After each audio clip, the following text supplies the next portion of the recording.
नमस्कार भक्तों, आपका स्वागत है आपके अपने YouTube चैनल द भक्ति जोन में। आज हम गंगा अवतरण की पौराणिक कथा का वर्णन करेंगे, जो इस प्रकार है।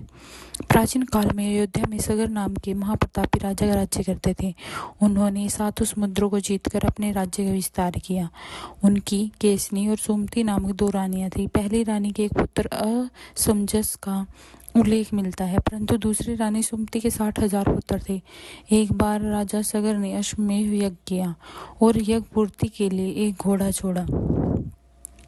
इंद्र ने उस यज्ञ को भंग करने के लिए यज्ञ अश्व का अपहरण कर लिया और उसे कपिल मुनि के आश्रम में बांध आए। राजा ने उसे खोजने के लिए अपने 60,000 पुत्रों को भेजा। सारा भूमंडल छान मारा, फिर भी अश्व नहीं मिला। फिर अश्व को खोजते खोजते जब कपिल मुनि के आश्रम में पहुंचे तो वहां उन्होंने महर्षि कपिल को तपस्या करते देखा। उन्हीं के पास महाराजा सगर का अश्व घास चर रहा था।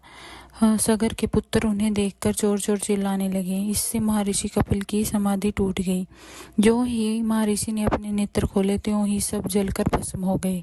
अपने प्रीत व चरणों को खोजता हुआ राजा सगर का पुत्र अंशुमान जब रुनि के आश्रम में पहुंचा तो महात्मा गरुड़ ने भस्म होने का वर्णन किया।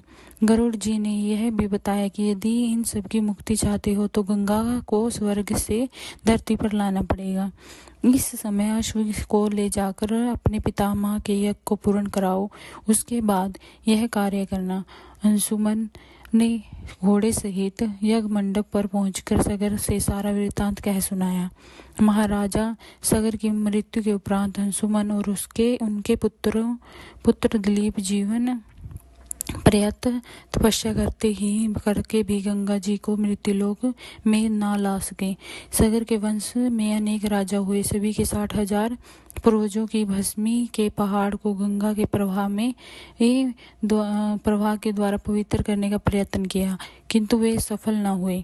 अंत में महाराजा दिलीप के पुत्र भागीरथ ने गंगा जी को इस लोक में लाने के लिए गोकर्ण तीर्थ में जाकर कठोर तपस्या की। इस प्रकार तपस्या करते करते कई वर्ष बीत गए। उनके तप से प्रसन्न होकर ब्रह्मा ने वर मांगने को कहा तो भागीरथ ने गंगा की मांग की। भागीरथ के गंगा मांगने पर ब्रह्मा जी ने कहा, राजन, तुम गंगा को पृथ्वी पर तो ले जाना चाहते हो, परंतु गंगा जी के वेग को संभालने की शक्ति केवल भगवान शिव में है। इसलिए उचित यह होगा कि गंगा का भार एवं वेग संभालने के लिए भगवान शिव का अनुग्रह प्राप्त कर लिया जाए। महाराज भागीरथ ने वैसा ही किया।